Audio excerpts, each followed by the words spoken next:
അസ്സലാമു അലൈക്കും വറഹ്മത്തുള്ളാഹി. നമുക്കിന്നൊരു സ്ഥാപനത്തെക്കുറിച്ച് പരിചയപ്പെടാം.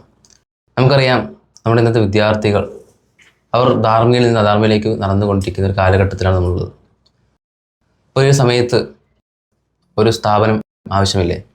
ശരിയാണ്. നമ്മൾ നോക്കുകയാണെങ്കിൽ ഇന്ന് ഒരുപാട് വിദ്യാർത്ഥികൾ ഇതുപോലെ തിന്മയിലേക്കും മറ്റും പോകുന്നൊരു കാഴ്ചയാണ്. കൊലപാതകം, പ്രണയം, മറ്റ് ലഹരി വസ്തുക്കൾ, അങ്ങനെ ഒരുപാട് തിന്മകളിലേക്കാണ് വിദ്യാർത്ഥികൾ പോകുന്നത്. അപ്പോൾ അവർക്കൊരു ദിശാബോധം നൽകാൻ ഒരു സ്ഥാപനം കൃത്യമായി ആവശ്യമാണ്. അതിനുള്ള അവസരമാണ് തിരുവനന്തപുരം ജില്ലയിലുള്ള ആറ്റിങ്ങൽ സ്ഥിതി ചെയ്യുന്ന ദാറുൽ അർഖം അൽ ഹിന്ദ് എന്ന സ്ഥാപനം. നമുക്ക് കാണാൻ സാധിക്കും, നല്ലൊരു മികവിലാണ് ദാറുൽ അർഖം എന്ന് സ്ഥിതി ചെയ്യുന്നത്. 2014 ദാറുൽ അർഖം തുടങ്ങുന്നത്. ഇന്ന് അതിൻ്റെ അവസ്ഥകൾ ഓരോന്നും നമുക്ക് പരിശോധിക്കാവുന്നതാണ്. ദാറുൽ അർഖം ഇന്ന് 3 വലിയ ഗോപുരങ്ങളായി കൊണ്ട് തന്നെ സ്ഥിതി ചെയ്യുകയാണ്. 200ഓളം വിദ്യാർത്ഥികൾ കേരളത്തിനകത്തു നിന്നും പുറത്തു നിന്നും പഠനം നടത്തിക്കൊണ്ടിരിക്കുന്നു. തെക്കൻ ജില്ലയിലെ പള്ളി മെമ്പറുകളിൽ ഖുതുബ നടത്തുന്നതും ദാറുൽ അർഖമിലെ വിദ്യാർത്ഥികൾ തന്നെയാണ്. അടുത്ത കോഴ്സുകൾ നോക്കുകയാണെങ്കിൽ ദാറുൽ അർഖമിൽ 5ാം ക്ലാസ് മുതലുള്ള കുട്ടികൾക്ക് അവസരം നൽകുകയാണ്. 5ാം ക്ലാസ് മുതൽ 10ാം ക്ലാസ് വരെയും അവർക്ക് ഹിഫ്ള് പഠനവും സ്കൂൾ പഠനവും നടത്താവുന്നതാണ്.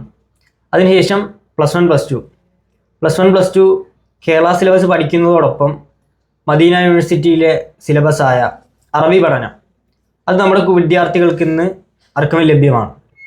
അതോടൊപ്പം പിന്നെ അത് കഴിഞ്ഞാൽ ഡിഗ്രി പഠനവും കുല്ലിയത്ത് ശരിയയും അവർക്ക് നൽകുകയാണ്. ഈ ഒരു 3 പഠനവും ഹിഫ്ളും പ്ലസ് വൺ പ്ലസ് ടു അതോടൊപ്പം ഈ ഡിഗ്രി കുല്ലിയത്ത് ശരിയയുടെ പഠനത്തോടൊപ്പം നമ്മുടെ നാട്ടിലേക്ക് ഒരു പ്രബോധകനെ, കൃത്യമായി ദീനീബോധമുള്ള ഒരാളെ പടച്ചെടുക്കുകയാണ് ദാറുൽ അർഖം. അതുപോലെ മുട്ടപ്പലത്തുള്ള ലേഡീസ് ക്യാമ്പസ്, ഒരുപാട് വിദ്യാർത്ഥിനികൾക്ക് ദാറുൽ അർഖം ഇതുപോലെ തന്നെയാണ് കുല്ലിയത്ത് ശരിയ, മദീന യൂണിവേഴ്സിറ്റിയുടെ സിലബസായ അറബി പഠനം. ഇത് ദാറുൽ അർഖം ലേഡീസ് ക്യാമ്പസ് എന്ന പേരിൽ വനിതകൾക്കും നൽകുകയാണ്. ഇതാണ് ദാറുൽ അർഖമിലുള്ള കോഴ്സുകൾ. മൊത്തത്തിൽ പറഞ്ഞാൽ ദാറുൽ അർഖം ആത്മീയ ഭൗതികപരമായ വിദ്യാഭ്യാസം നൽകുന്നുണ്ട്. ഇപ്പോൾ ദാറുൽ അർഖമിൻ്റെ അഡ്മിഷൻ ആരംഭിച്ചിരിക്കുകയാണ്. നമ്മുടെ മക്കളെ ഉപകരിക്കുവാൻ ഇതിലൂടെ നമുക്ക് സാധിക്കും. അള്ളാഹു അനുഗ്രഹിക്കുമാറാകട്ടെ. അസ്സലാമു അലൈക്കും വറഹ്മത്തുള്ളാഹി.